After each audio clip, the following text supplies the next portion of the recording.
Hello, hello, my fellow vault dwellers. Good morning, good afternoon, or good evening. My name is Josh, but you can find me on Fallout 76 on Steam through AkaranDeHawk, which happens to be the name of the main character in the series of books I've written, but that's neither here nor there. I wanted to start this video off with a trio of some camps I've built over the last 6, 7 months. With a focus first on this one outside of the burrows directly north of Big B's rest stop. Then an enclave-themed base over here just north of the Whitesprings resorts, buried in the mountains, quite literally. And last but not least, a camp down just south of Three Ponds that I just finished recently and I very, very dearly love. But let me start showing you guys around. This over here, marked Highway Rest, is a riverfront bar casino, except it's a little bit more than just riverfront. It's, well, let's say it's a little bit river crossing. We're going to hop over into photo mode, and I'm not usually one for wasteland style outfits, but I love this. Alright, so let's get out of here. As you can see, we are overlooking the lake, the river that is south of this area, and here is the casino camp. In case you're wondering why that fencing is so weird, everything to the right of it, the game thinks is in the water. It made placing stuff really hard. But, here we go. I'm going to zoom in on some of these rocks, and then we'll cut around, and here we go. We've got a camp that actually stretches across the entire riverfront with a mix of greenhouse walls, greenhouse ceilings, floors, the wooden pavilion sets, and assorted lights. So this is where you pop in when you zone into here, climb up the mountains a little bit, greeted by some bar signs, Quintinos. Come over here, right up to, generally speaking, people one right up through here, right past the lobster trap, and then into the bar landing area where we've got my first vendor bot, a little floating companion for the little guy, couple of marble staircases, then my initial loading area for scrap boxes and the special cards, a water boiler. And just outside of that, because there was no good place for it, is my power armor frame. However, if you continue up the marble stairs and you enter the main bar dance area, which took a while to come together, but I'm really happy with it. The thing that really made this work were the wooden pavilions. So you come upstairs and you've got this lovely Mirelurk steamer, which makes some of the best food that you can get with doing no effort whatsoever. Company tea, because I live on AP. Wooden scraps, and then we have the majority of our crafting stations with the pharmaceutical station, the symptomatic, my other vending machine, my anti-rads rad shower. Over here we have Bob the Butcher doing his butchering things, serving meals up to anybody who's interested. And since we got Bob the Butcher, I figured the taxidermy station right next to him for any of Bob's leftovers, probably not the worst idea. Got a couple of brewing stations, though I rarely use them, and that amazing steel monument, plus the brain case throne from the neurological warfare event. But Josh, you said this was a casino. No, I did, and I wasn't lying. Because if you come up the other sets of stairs, and there's one here and one on the other side, you come straight up and get to enjoy my lovely robot collar assistant. Do love to interface with the robot, which is one of the weirdest things I've ever said in my life, and hopefully will never have to say it again, but it does make running silos so much easier. And we have our bar casino area with some craps tables, some assorted gambling things, games, steering wheel, because why not? And a little bit more. I was running out of space as I did this. Now, the challenge with this build, unequivocally, was this floor. Because technically, this is a roof. And in order to build a roof, you have to anchor it to walls. So we've got the walls built around here, then we had to anchor the floor around it with stairs, and it took 3 or 4 iterations before I could get something that I really liked. But with the greenhouse setup, you can look out, you can see the river, you can see the lake, you can see everything around you. If this was in real life, I would come to this restaurant and eat on a regular basis. But this isn't all. If you duck back downstairs into the dance floor area and vending area, and you slowly creep over here. I've got my camera speed on low so you guys can take in all the sights. And come back down, have a well over here, right on the other side of the river. My Collectron, Nuka-Cola of course, but at the moment gathering Christmas gifts.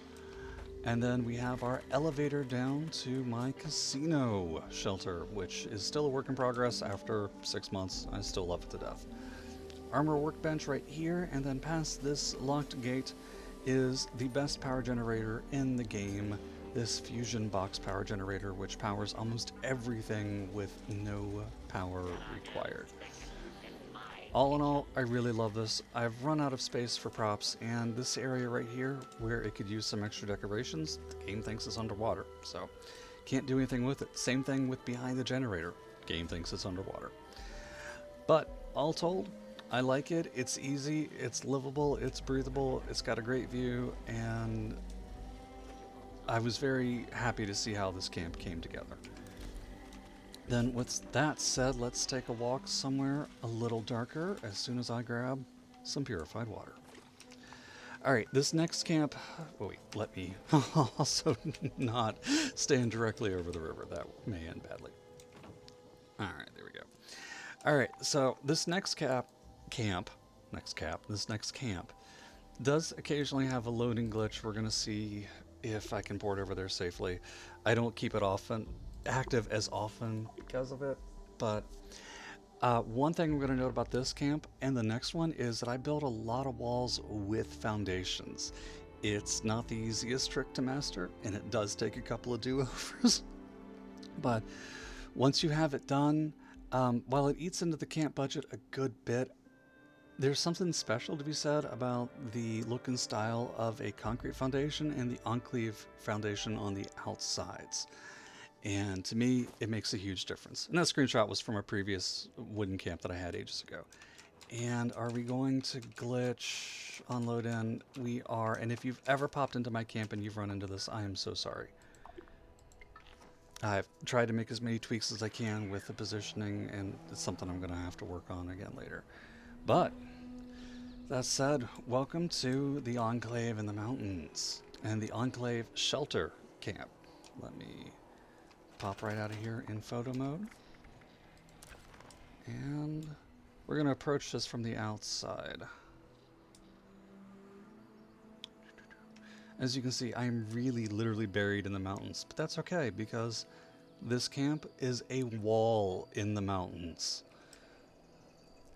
designed specifically to serve as an entrance for the Enclave to go into emergency shelters for a little small outpost north of the main bunker in Whitesprings.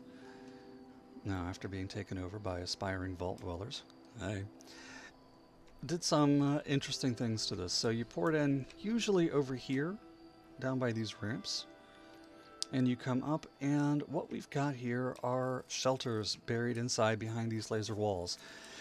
These walls don't always stay open like they're supposed to, and there's a couple that are closed because the shelters behind them do not fully work. But this whole entrance landing area over here, turrets excluded, is designed to be a way to get into any of the shelters that you may see. So we've got the Pittsburgh shelter, we've got, can't even remember what all shelters I have over here. Got a couple of different vendor bots serving as guards leading up to the only living quarter for any Enclave person who happened to get stuck outside when the bombs fell. And, of course, we've got our anti-rads. We've got our Atlantic City fog machine, which provides all the ambience that you need. I have a little bit of a aliens walkway outside of this, so you can look out, defend your camp as necessary.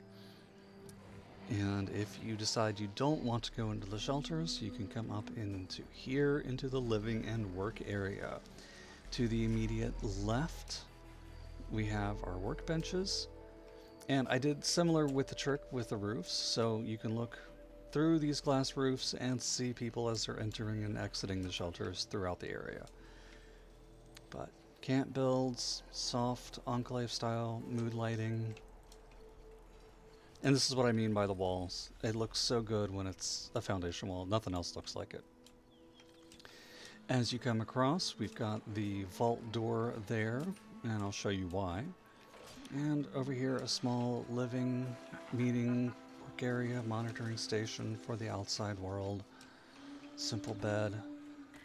Bunch of countertops built up to serve as shelving for Bob over here and the kitchen set. Crates, places to sit down, movie theater to watch at home while you wait for the rad storms to pass.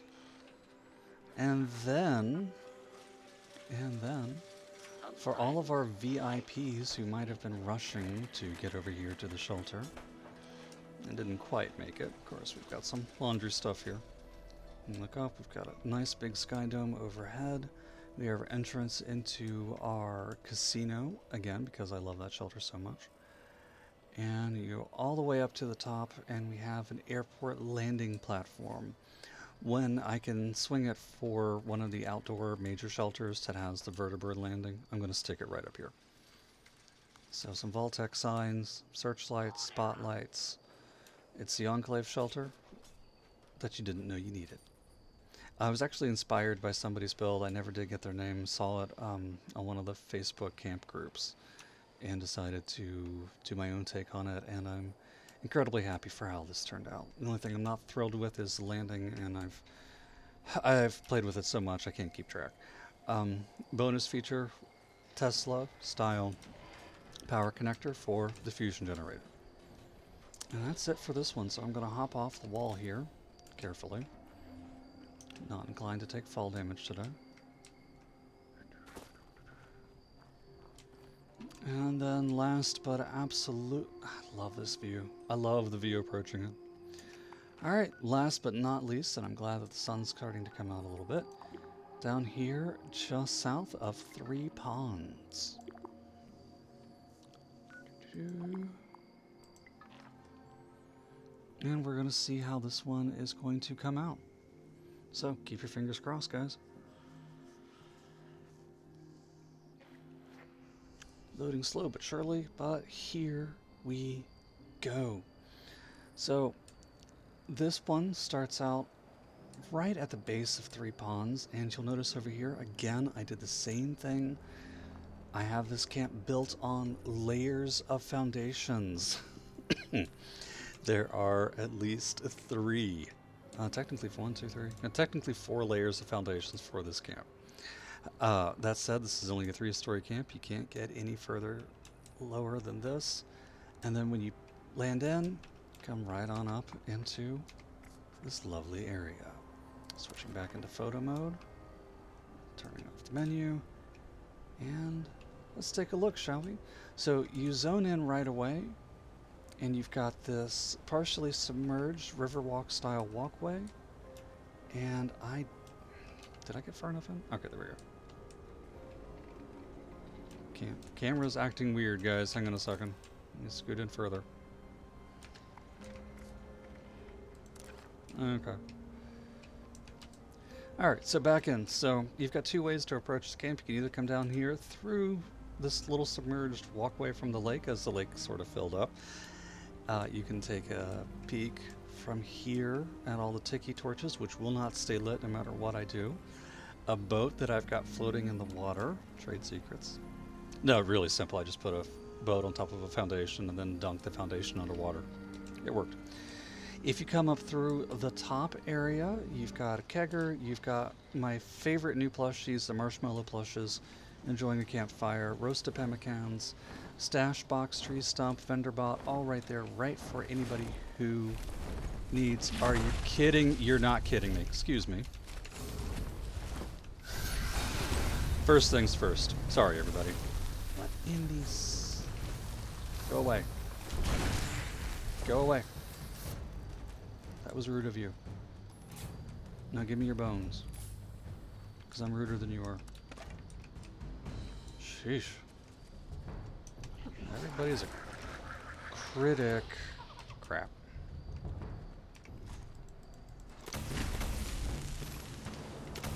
Hold on. I apologize for the sudden turkey shoot. And all of them.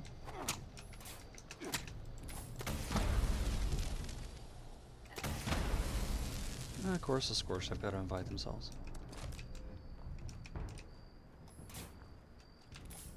Sheesh. Alright. Everybody's a critic, what can I say? As I was trying to show you guys, back into photo mode, we swing over, and you've got this lovely view over here. You have to walk into the camp for the rest of it. Now, come in. We've got a very nice dining hall, complete again with the double layer roof floors. We've got the Mothman tome. We've got a bear display stand, which really fits great. You come in first to your left.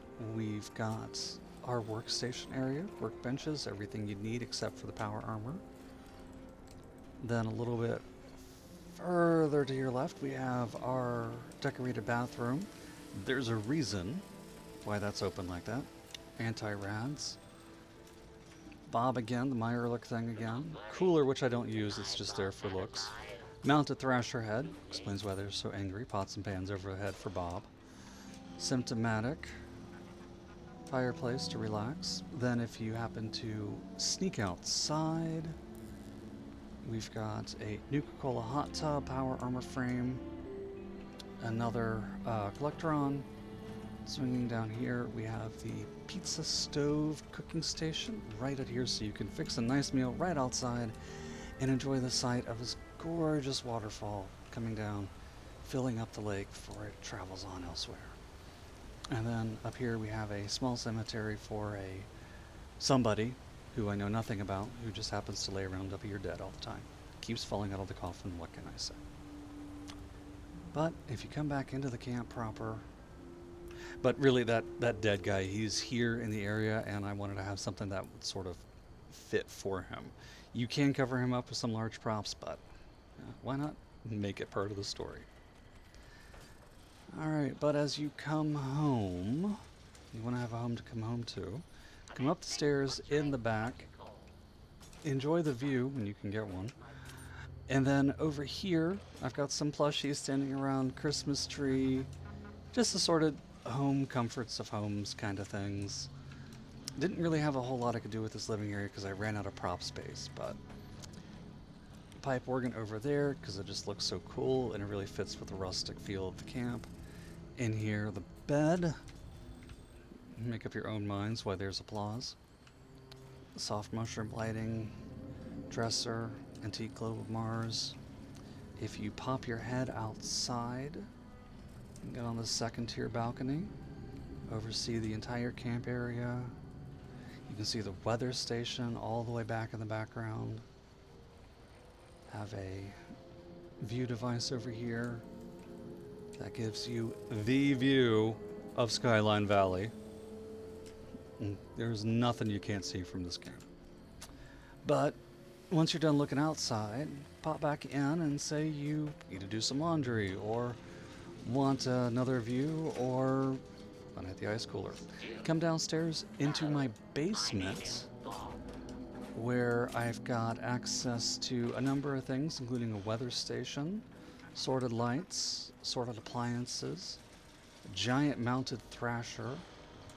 I'm limited on what I can do out here because I exceeded the camp boundaries, so that's what that is. And again, the fusion generator that I love, camp module, Telsa coil, the boiled water generator, which is one of the greatest things in the game. The casino entrance, another miscellaneous shelter entrance over there built into the stone. And last but not least, the bathroom overhead, which goes directly into a farmable dirt tile because don't we all need plumbing? And that's it, butter churner as well. So if you sneak outside over here, Something to sort of protect yourself to keep from falling over. But again, another gorgeous view of the entirety of Skyline Valley. Just right here from the comfort of this corner. You can see it all. There's no question. And that is my third shelter, and I'm very proud of this one. I know it's not as incredible as the ones that entered the summer camp competition thing, but I'm really proud with how it came out. And once again, the roof as floor thing is such a pain to pull off, but when it comes to using the glass roof from the greenhouse sets, it really just, it's a really striking visual to me. I don't know about you guys, but it is to me. Well, thank you all very much for watching the video. If you stuck out for all of it, sorry about the Scorched Beast attack, and I wish the little torches would come on, but sometimes that's just the way it goes. Welcome one, welcome all to wild, wonderful West Virginia. My name is Josh. Thanks for tuning into my channel. Be sure to give me a like and subscribe. I'll be talking about writing and novels and stuff that I write soon on this channel, so tune in. Have a wonderful day, and I'll see you out in the wasteland. Bye for now.